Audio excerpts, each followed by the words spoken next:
Salut à tous, c'est WWFan, on se retrouve pour une nouvelle vidéo. Et aujourd'hui, on va faire les résultats de WWE Raw du 22 mars 2021. Donc les commentateurs sont Tom Phillips, Byron Saxton et Samoa Joe. Ce soir, c'est WWE Raw. Le show rouge démarre avec Bobby Lashley et MVP qui arrivent sur le ring. Donc c'est un match simple, qui n'est pas pour le titre. Bobby Lashley, accompagné de MVP, contre Sheamus. À la fin du combat, Lashley applique son Hurtlock sur Sheamus pour le faire taper. Donc le gagnant est Bobby Lashley par soumission. Après le combat, Cedric Alexander et Shelton Benjamin tirent Sheamus en bas du ring pour le rouet de coups. Drew McIntyre arrive pour repousser Alexander et Benjamin. McIntyre entre ensuite sur le ring pour argumenter avec Lashley. De retour suite à la pause, en coulisses, MVP et Lashley arrêtent Alexander et Benjamin. Lashley demande le sens de ce qu'ils viennent de faire. Alexander dit qu'ils envoyaient un message. Lashley dit qu'il n'avait pas besoin de leur aide pour ce match simple. MVP dit qu'à cause d'eux, on pourrait penser que Lashley ne peut pas vaincre Sheamus seul. C'est une honte. Comme quand ils ont perdu les titres par équipe, il ferait mieux de réfléchir. On présente une vidéo de l'histoire sur l'histoire entre Randy Orton et le Fiend, alors que nous avons eu son retour hier, au moment où l'Euro du 22 mars était tourné hier à Fastlane. Donc c'est un match simple, qui n'est pas pour le titre. Asuka contre Peyton Royce. À la fin du combat, Asuka résiste à de nombreuses prises. Asuka arrive à lui appliquer son Asuka Lock pour la faire taper. Donc la gagnante est Asuka par soumission. Après le combat, la musique de Rhea Ripley commence et elle arrive sur le ring. Ripley prend le micro et dit qu'Asuka est l'une des meilleures championnes de l'histoire de la WWE. Charlotte Flair avait challengé Asuka pour son titre pendant qu'elle était à la maison pour soigner sa dent. Charlotte est atteinte de la Covid-19, alors elle veut la réponse d'Asuka. Pour sa première soirée officielle à Raw, elle challenge Asuka pour un match à WrestleMania 37. Asuka parle en japonais et dit que Ripley n'est pas prête pour Asuka. Asuka dit qu'elle accepte. En coulisses, Adam Pearce arrête Drew McIntyre pour parler de Fastlane. Pearce dit ensuite que McIntyre s'est fait challenger pour un handicap match contre le Hurt Business et il ne sait pas s'il doit accepter. McIntyre dit qu'il veut ajouter une stipulation pour WrestleMania s'il gagne ce soir. Alexander et Benjamin seront bannis de ringside à WrestleMania 37. De retour, le Miz et Morrison arrivent sur le ring pour le Miz TV. Miz nous souhaite la bienvenue pour ce Miz TV et dit qu'ils aimeraient aborder un sujet avant de parler de WrestleMania. Dernièrement, il y a eu des hauts et des bas, mais il n'avait surtout pas besoin d'être humilié par Bad Bunny et Damien Priest. Miz dit que Bunny a des grands hits, il est un gagnant des Grammy, mais il faut quand même se demander pour qui il se prend. Bunny a décidé de rester ici. Après le Royal Rumble, c'est une chose de chanter, mais une autre de rester ici avec son ami Damien Priest et de ne lui montrer aucun respect. Il est un 2 fois Grand Slam champion. Qui d'autre dans l'histoire est un Grand Slam champion à la WWE? Morrison dit que ce n'est pas John Cena, Brock Lesnar ou Undertaker. Miz dit qu'il est le seul dans l'histoire de cette compagnie. Morrison est un 3 fois champion intercontinental, champion ECW. Ils n'ont toujours pas le respect qu'ils méritent. On voit l'affiche de WrestleMania 37, et ils ne sont pas dessus. Morrison dit qu'ils combinent 30 ans de carrière ensemble et ils ne sont pas sur l'affiche. Miz dit que pendant ce temps, un musicien du nom de Bad Bunny est sur l'affiche. Miz dit que Bad Bunny voulait son attention et maintenant il l'a. On va voir si sa stratégie fonctionne. On voit une vidéo de lundi dernier alors que Miz a attaqué Bunny dans le dos. Miz dit que c'est une leçon pour Bad Bunny, mais tous les musiciens, acteurs ou sportifs qui croient pouvoir faire ce qu'ils font. Morrison dit que Bad Bunny doit sûrement être en train de se terrer dans son trou. Miz dit que la semaine prochaine, nous aurons une édition spéciale du Dirt Sheet avec la grande première du nouveau hit Hey Hey, Oh Hop, le spécial Bad Bunny. On voit un extrait du vidéoclip en avant-première. Miz dit que la carrière de Bunny prendra fin à la seconde où leur chanson sortira. Miz dit qu'il va s'assurer que WrestleMania soit le cauchemar de Bunny car il le challenge pour un match à WrestleMania. Il va terminer la carrière musicale de Bad Bunny, mais aussi toute sa carrière. Si on veut un preview de WrestleMania, il peut regarder son match contre Jeff Hardy en exemple. Avant le combat, Jeff Hardy prend le micro et dit à Miz d'envoyer John Morrison dans les coulisses s'il veut se battre comme un vrai homme. Miz accepte et Morrison quitte. Donc c'est un match simple. Le Miz contre Jeff Hardy. À la fin du combat, Jeff veut faire son Twist of Fate, mais Miz le repousse contre le coin et lui fait son Skull Crushing Finale pour le compte de 3. Donc le gagnant est The Miz. Après le combat, Miz célèbre sa victoire, mais Bad Bunny arrive par derrière et le frappe avec une guitare. Bad Bunny prend le micro et dit qu'il accepte le challenge pour WrestleMania 37. De retour, AJ et Omos arrivent sur le ring.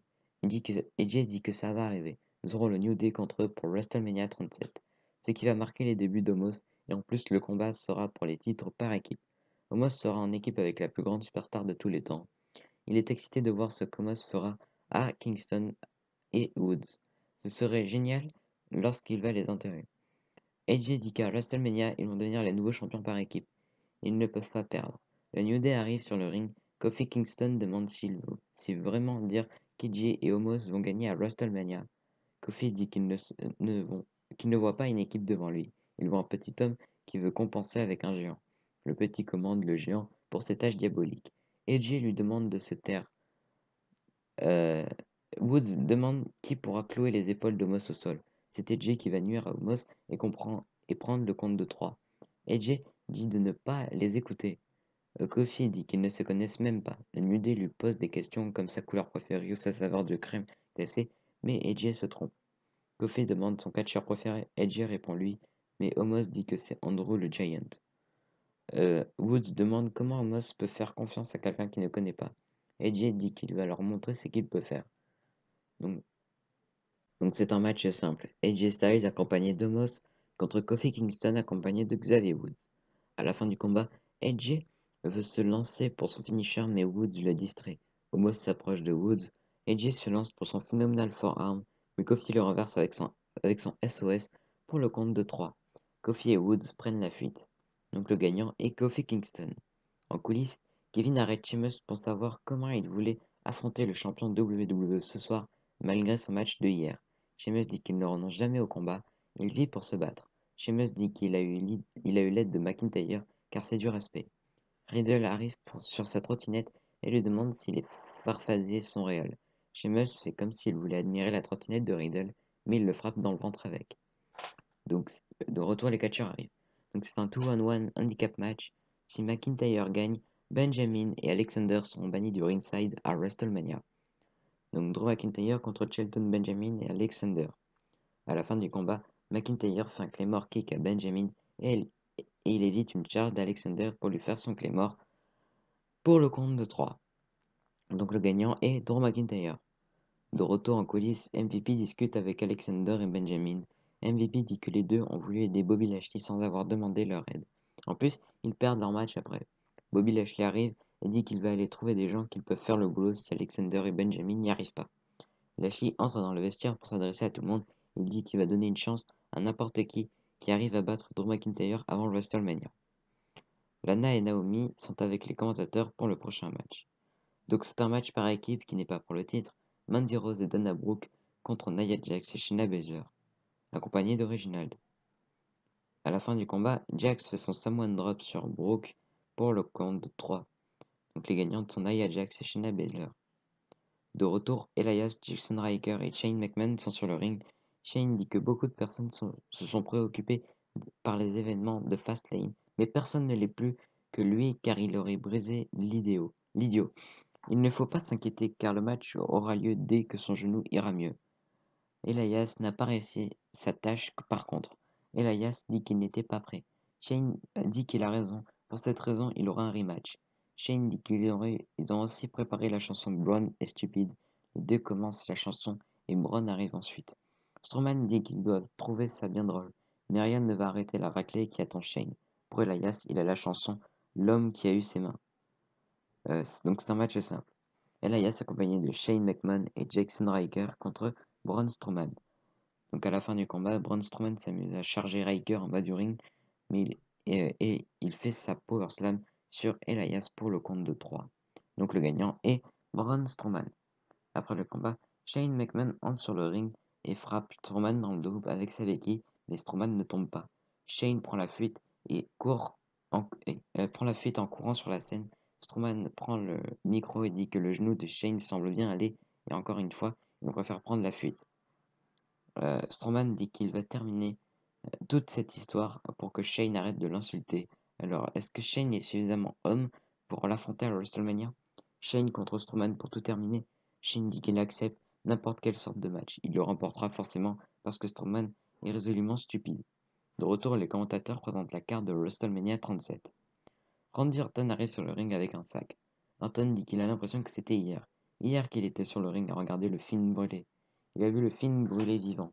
Il croyait avoir terminé le boulot, mais hier à Fastlane, il pouvait encore sentir cette odeur de brûlé. Il ne sait pas exactement ce qu'il a vu à Fastlane, mais c'était une abomination. Ce soir, il met fin au jeu. Après ce soir, nous n'aurons plus d'Alexa Bliss, nous n'aurons plus de Fiend. La musique d'Alexa Bliss commence et elle arrive. Bliss dit qu'elle avait avisé de faire attention à ce qu'il souhaitait. Les lumières s'éteignent et se rallument, le feu éclate des coins du ring et le Fiend est face à face à Orton. Orton ouvre son sac noir et en sort un bidon d'essence. Orton lance de l'essence sur le Fiend qui ne bouge pas.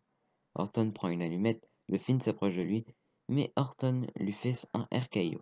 Alexa Bliss entre sur le ring pour le distraire et le Fiend se relève pour lui appliquer son Mandible Claw. Le Fiend enchaîne avec un Sister Abigail. Bliss pointe le logo de WrestleMania 37 et le show se termine avec une célébration du Fiend et de Bliss. Donc voilà, c'était tout pour les résultats de WWE Raw du 22 mars 2021. Donc on va continuer les vidéos. Bon, je ne pourrais pas tout vous faire aujourd'hui, mais je vais essayer d'être le plus efficace et rapide possible pour faire le plus rapidement possible WrestleMania 37 les résultats, ce qui est logique. Donc voilà, abonnez-vous, lâchez les pouces bleus, des commentaires, allez, bye.